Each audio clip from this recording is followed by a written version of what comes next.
आज आपका बहुत बहुत स्वागत है। मैं विवेक बिंद्रा, कोई बड़ा बिजनेस नहीं, कोई मोटिवेशनल स्पीकर नहीं। आज आपसे असली मोटिवेशनल स्पीकर से मिलवाएंगे। हाँ, सिंधु ताई जी ये एक ऐसी महिला है, अगर इनको देख के मोटिवेशन नहीं आया तो दुनिया में कोई मोटिवेशन नहीं दे सकता आपको। ऐसी करुणा की अपार शक्ति, बहुत भयंकर संघर्ष, इतना संघर्ष, पहाड़ों पहाड़ों पहाड़ों जितना संघर्ष, भिक्षा मांगने तक का काम किया जिंदगी के अंदर। 9 साल की उम्र में 35 साल के आदमी से शादी हुआ, जिससे मैं ये प्रेग्नेंट थी। इनको मारा पीटा गया, गाय के अस्तबल, घोड़े के अस्तबल के पास इनका डिलीवरी, मैं बता नहीं पाऊंगा आपको। ऐसा समय था, शमशान घाट पे जलती मुर्दा लाश के ऊपर रोटी सेक करके खाया इन्होंने। इतनी भिक्षा मांगती थी दूसरे भिखारियों को खिलाने के लिए। आज भी इनका एक अनाथ आश्रम चलता है, जहाँ सैकड़ों हजारों बच्चों को इन्होंने पाला है अपने बच्चों की तरह। और केवल बच्चे ही बच्चे नहीं रहे, वो बच्चे बड़े होके आज एजुकेटेड हो गए, बड़ा बड़ा बिजनेस कर रहे हैं इनके बच्चे भी। अब सिंधु ताई, जिनके बारे में महाराष्ट्र में तो सब जानते हैं, लेकिन हमारे सब्सक्राइबर्स के माध्यम से आज पूरी दुनिया को हम बताना चाहते हैं इनके विषय में। मैं आपका बहुत बहुत स्वागत है। थैंक यू, आप मिले आज हमसे, आज आपसे अवसर मिला बात करने का। आपने तो मतलब जितने भी राष्ट्रपति आए हमारे देश में, सबने आपको सम्मान दिया, सबने आपको अवार्ड दिया। आपको अब्दुल कलाम जी ने अवार्ड दिया, आपको प्रतिभा पाटिल जी ने दिया, आपको प्रणब मुखर्जी ने दिया, आपको रामनाथ कोविंद जी ने दिया। आगे जाने से पहले मैं रिक्वेस्ट करूंगा, आप अपने थोड़ा बचपन के बारे में बताइए। ये आप इतनी शक्ति संघर्ष को सहने की आपके जीवन में कैसे आई? हाँ बेटा, मैं 20 साल की थी जब मेरे ससुराल ने छोड़ा मेरे को। तब मेरे पास कुछ नहीं था और ये 10 दिन के बच्चे थे। ससुराल ने, मायके ने हकल दिया था।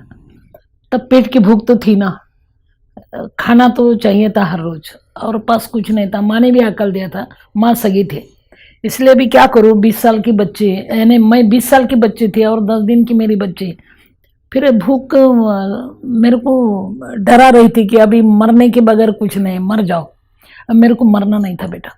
इसलिए जब भिखारी मैं देखती तो वो भिखारी गाना बोल के खाना मांगते, तो मैं भी उसके साथ हो गई। मैंने गाना बोला, खाना मिला और बांट के खाया और माई हो गई। अभी जो आपका, मैंने सुना गाय के तबेले में आपने बच्चे का डिलीवरी किया था। नहीं, वो क्या हो गया बेटा, मैंने एक बहुत बड़ा झगड़ा दिया था सरकार के साथ, यानी फॉरेस्ट डिपार्टमेंट के साथ। क्योंकि हमारा पति गैया चराते थे, सबके पति, और हम गोबर उठाते थे। उसका पैसा नहीं मिलता था हमको। तो तब रंगनाथन कलेक्टर थे वर्धा में, मैंने उसके सामने ये रखा कि तुम रोड पे मुरुम डालते हैं तो उसको तुम मजूरी देते हैं, हमारा पूरा गोबर तुम उठाते हैं, उठाओ, मगर उठाने के लिए मजूरी तो दो। हम रात दिन वो गोबर उठाते हैं। उन्होंने दिया नहीं। फिर मैंने बहुत बड़ा झगड़ा किया और मेरे को न्याय मिला। कलेक्टर ने मेरे को न्याय दिया। मगर हुआ क्या बेटा, यानी सब लोग उनका भला हो गया, मगर एक का तो बुरा हो सकता है ना। तो वो जिसका बुरा हो गया वो मेरे पीछे पड़ा। और मैं 9 महीने की प्रेगनेंसी थी।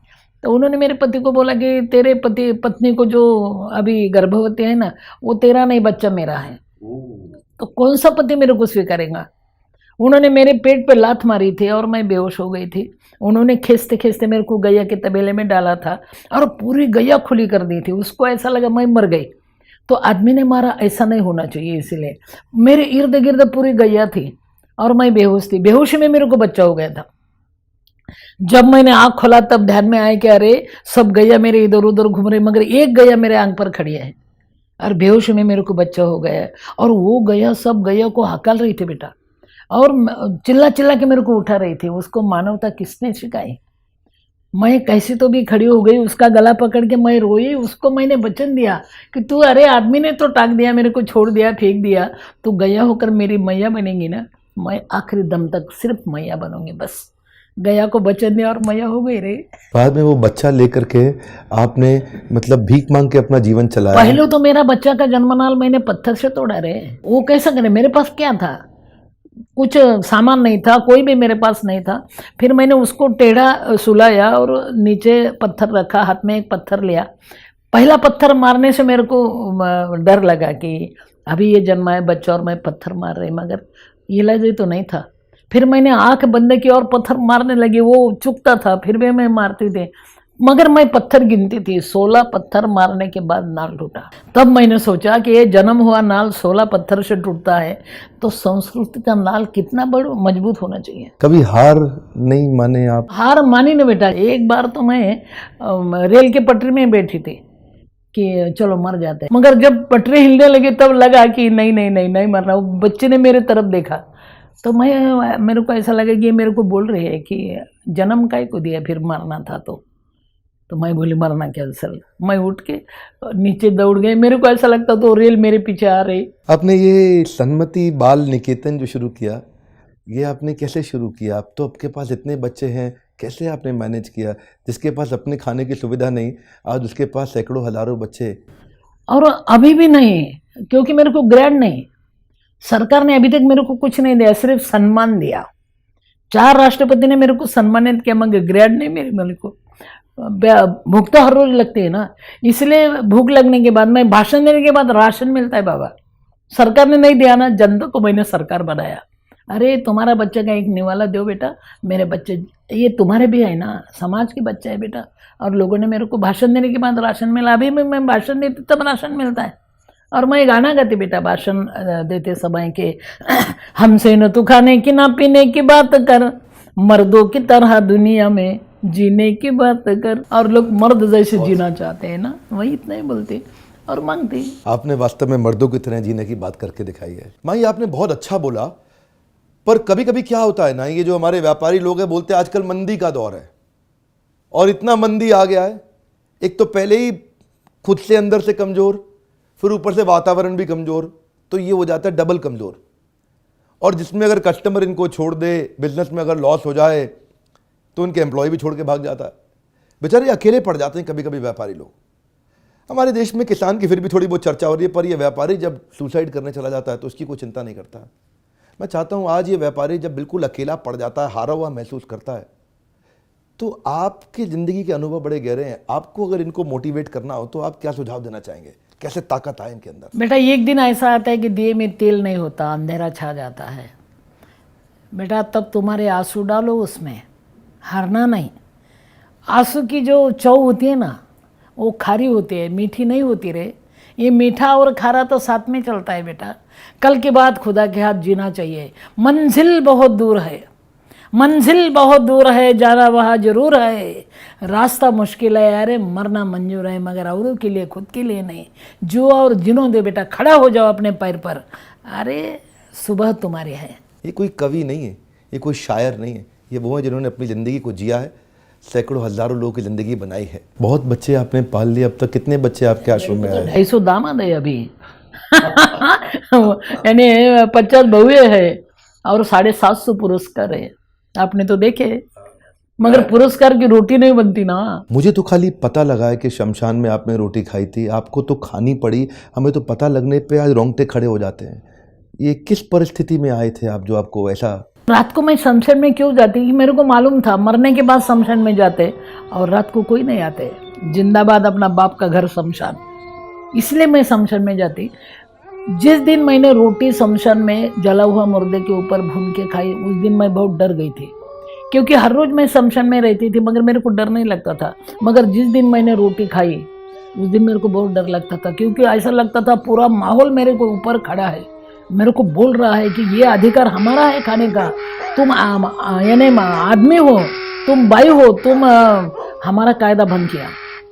और पूरे इतने जोर जोर से चिल्ला रहे थे, पशु पक्षी, कुत्ते भौंक रहे थे, मेरे को बहुत डर लगता था बेटा। और मैं सोच रही थी कि अभी क्या करूं, अभी क्या करूं। उसको बाजू में किसी ने मुर्दा गाड़ा था बेटा, वही दिन, वो सब ताज़ा ही था। उस दिन मेरे को ऐसा लगा कि वो गाड़ा हुआ मुर्दा वो मिट्टी से बोल रहा है, सिंधु ताई हर गई, थक गई तू, मिट्टी में मेरे को गाड़ा है। जिंदगी भर तो मैंने बहुत कुछ किया, मगर आज मिट्टी में जा रहा है मैं, तू मरने के लिए घबर रही है। अरे सभी को तो जाना है। तो मेरे को ऐसा लगा वो मुर्दा वो मिट्टी को बोल रहा है कि ऐ लहेद अपने मिट्टी से कह दे, यानी लहेद ने गाड़ने को खुद लेला खड्डा। ऐ लहेद अपनी मिट्टी से कह दे, दाग लगने न पाए कफन को, आज ही हमने बदले हैं कपड़े, आज ही हम नहाए हुए हैं। पूरी जिंदगी की नहाया नहीं, अभी समाज ने मेरे को नहाया, नए कपड़े भी डाले, तेरी मिट्टी को बता वो जरा गंदे हो जाएंगे। जो मुर्दा खत्म होने के बाद मिट्टी को बोलता है कि संभालना, नए कपड़े डाले हैं, और मेरे को तो कपड़े ही नहीं, नए नहीं, पुराने ही नहीं। तो फिर जिसको नहीं है उसके लिए जिंदगी जीना चाहिए अभी। तब मैंने सोचा कि नहीं, मरना नहीं, डरना भी नहीं, पीछे मुड़ना भी नहीं, कुछ करना है। बहुत सुंदर। महाराष्ट्र में मैं देखता हूँ लोग आपको बहुत मानते हैं, मराठी लोग आसपास जहाँ देखते हैं लोग आपका इतना सम्मान करते हैं, हर आदमी आपसे मिलता है, माई माई माई आपके पाँव छूता है। सबने देखा है आपने इतना किया गरीब बच्चों के लिए, सबके लिए। मैं जो बाकी देश के लोग अब आपको धीरे धीरे जान रहे हैं, उनको आप थोड़ा मोटिवेट करिए कि कैसे संघर्षों से लड़ना चाहिए। बेटा अंधेरा तो हर दिन आता है, अंधेरा तो हर दिन आता है। तुम अंदर का दिया जलाओ बेटा, बहुत अंधेरा है रे, मगर अपना दिल जलाओ बेटा, तुम्हारा उजाला तुम निर्माण करो। ऐट हमको जीना है और इतना उजाला निर्माण करो कि सब तुमको ढूंढते आ जाएंगे और बोलेंगे हम भी तुम्हारे हैं, हम भी तुम्हारे हैं। ये तो मैंने किया है। उजाला के पास मत जाना बेटा, तुम्हारा उजाला निर्माण करो, पूरी दुनिया तुमको देखेंगे कहाँ है वो उजड़, चलो देखना है उसको। मैंने वही किया। ये एक बेटा आपके आश्रम का, तुषार के माँ बाप नहीं थे और तुषार भी इन्हीं के आश्रम में पला और आज इतना सुंदर काम कर रहे हैं। आज तुषार ने मेरे को अपनी इन्हीं के आश्रम में रहते रहते मेहनत करके अपना बिजनेस खड़ा किया और अपनी खुद की गाड़ी BMW में मेरे को लेने के लिए आए। तो मैं देख के इतना हैरान हुआ कि इन्होंने अनाथ बच्चों को भी इतना ऊपर लेके गया। क्षमा चाहता हूँ, कठोर वर्ड है, अनाथ नहीं, इनकी माँ है ना जो माई हमारे साथ में बैठी है। तुषार आपके पास आया, तेरे पास आया और बहुत बड़ा हो गया रे।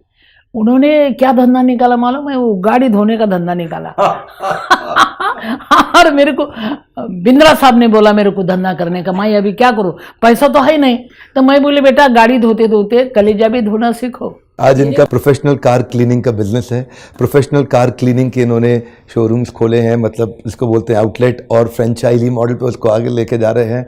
इसको बोलते हैं असली स्कूल। ये स्कूल हमारा नहीं है, ये माई का स्कूल है। जिस माई के स्कूल में ऐसे बच्चे आए हैं।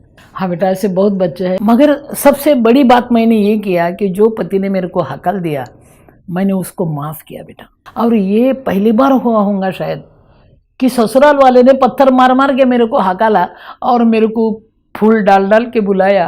और मेरे सत्कार में मेरे पति रो रहे थे कि मैं पति के पास गई, उसका हाथ मैंने हाथ में लिया, मेरे पल्लू से उसकी आँख पोंछी और मैंने बताया रो रहे आप, आपने मेरे को छोड़ा तब मैं रो रही थी ना। अभी कोई बात नहीं, 50-50। मैंने तब रोआ, आप अभी रोए। अभी यहाँ खोखते चिकते मत पड़ो, मेरे पास चलो। आपकी हालत बहुत बुरी है। मेरी साड़ी फटी थी, अभी आपकी धोती फटी है। मगर मेरी एक अट है, पति बन के मत आओ, बच्चा बन के आते हैं। मैं आपकी माँ होना चाहती हूँ, बस एक ही रिश्ता है मेरे पास अभी, माँ बनना। और मैंने मेरे बेटों को बताया कि बेटा इन्होंने मेरे को नहीं छोड़ा होता तुमको माँ मिलती रहे, अभी उनके तुम माँ बाप हो जाओ बेटा। उन्होंने तुमको माँ दिया, अभी उनकी सेवा करो। 5 साल मेरे बच्चे ने सेवा की, अभी गए बरस भगवान के घर गए और मैं सिर्फ माँ रहेगी पीछे, बस जीना है अभी। बहुत से आपने मेरे मोटिवेशनल वीडियो देखे होंगे ना, बाउंस बैक करना है, बाउंस बैक करना है, लेकिन हर वीडियो के बाद कुछ एक्शनेबल होना चाहिए। तुषार जैसे लोग आगे बढ़े, तुषार जैसे बच्चे इन्हीं के आश्रम से आगे बढ़े। तो मैं आज एक अपना छोटा सा बिट करना चाहूँगा, कंट्रीब्यूशन। मेरा कंट्रीब्यूशन ये रहेगा कि माई आपके आश्रम में जितने भी बच्चे हैं, जितने भी बच्चे, वो लड़के हैं लड़कियां हैं, जब भी उनको स्कूल करते करते जो भी बिजनेस का ट्रेनिंग एंटरप्रेन्योरशिप में इंटरेस्ट होगा, वो सारी जिम्मेदारी मेरी है। सैकड़ों हज़ारों बच्चे आपके, उनके सारे पढ़ाई, एजुकेशन, बिजनेस ट्रेनिंग का वो खर्चा हम उठाएंगे। वो कभी भी आपसे आश्रम पे हम कभी 1 रुपये का बोझ नहीं आने देंगे। आज क्योंकि मैं वीडियो कर रहा हूँ आपके साथ में, तो कुछ जिम्मेदारी मैं भी लूँगा कि वो सारे बच्चों की पढ़ाई, जो भी एजुकेशन हम लोग सिखाते हैं कराते हैं, तो वो हम कराना चाहेंगे। और आप लोगों से भी एक रिक्वेस्ट है, मैं अपनी तो जिम्मेदारी निभाऊंगा, आपसे रिक्वेस्ट है, आपकी जिम्मेदारी ये है कि माई के विषय में इस देश को पता लगे। पता इसलिए लगे कि हारे हुए लोग बैठे हुए हैं, जिनके पास सब कुछ है वो भी हारे हुए हैं। हाँ, वो भी हारे हुए। मैं आपसे रिक्वेस्ट कर रहा हूँ, ताकत आ जाएगी अगर कोई व्यक्ति माई की इस छोटी सी स्टोरी को समझे कि कैसे उन्होंने अपनी ज़िंदगी को नहीं, हज़ारों की ज़िंदगी को बदला है। मैं आगे जाने से पहले मैं चाहूँगा कोई 2 शब्द आप कुछ मैसेज देना चाहते हैं अगर सबको। बेटा कभी कभी थैंक यू बोलो। जो अपने ऊपर संकट आते हैं, बिजनेस रुक जाता है ना, तब वो टाइम को थैंक यू बोलो बेटा, क्योंकि अगला रास्ता अपने को दिखता है। दिन निकलने वाला होता है, थोड़ा सा अंधेरा आ जाता है, फिर भी हारना नहीं, मरना नहीं, डरना नहीं बेटा। ये भी कुछ कम नहीं, तेरा दर छूटने के बाद हम अपने पास आए, दिल टूटने के बाद। टूटने दे रहे हैं मगर जुड़ना सीखो बेटा। और एक बात है, चलना सीखो बेटा, और चलते चलते खुद के लिए तो चलना है ही रहे, औरों के लिए भी चलना सीखो, उसकी भी बहुत ज़रूरत होती है बेटा। और एक बात है, अंधेरा छा जाता है फिर भी दिन तो निकलने वाला है ना, और अंधेरा छड़ जाए और दिल निकल जाए और आदमी को अच्छा जीना आए, इसलिए तो बिंद्रा जी करते ये सब। ये मेरा विवेक आदमी को खड़ा करता है, आदमी को दिखाता है कि अरे तू कहाँ खड़ा है, चल आगे बढ़। क्या बात है, मेरे को ये बच्चा मिला और अभी पूरे बच्चे खड़े होने वाले, देश बदल जाएगा। क्या आग है रे, ये आग है, बिंद्रा यानी आग है बेटा। मेरे को तो कभी कभी लगता है ये आदमी नहीं है, कैसे आया है ऊपर से, भगवान ने भेजा है, ओवर टाइम करके भेजा है उसको।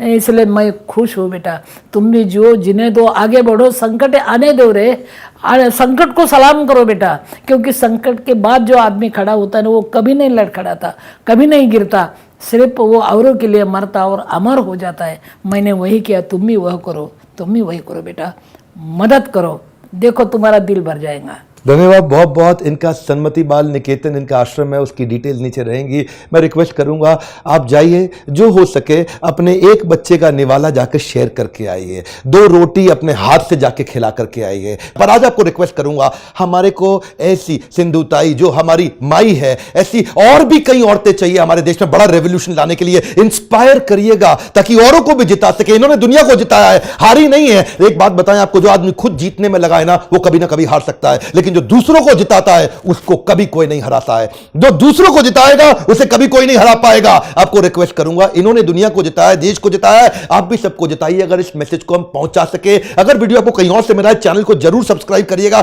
ताकि ऐसे वीडियो आपसे मिस ना हो जाए। हमारे साथ जुड़े रहने के लिए और माई के आश्रम सन्मति बाल निकेतन में जाकर के इन बच्चों से मिलकर आने के लिए आप सबका प्रेम पूर्वक बहुत बहुत धन्यवाद।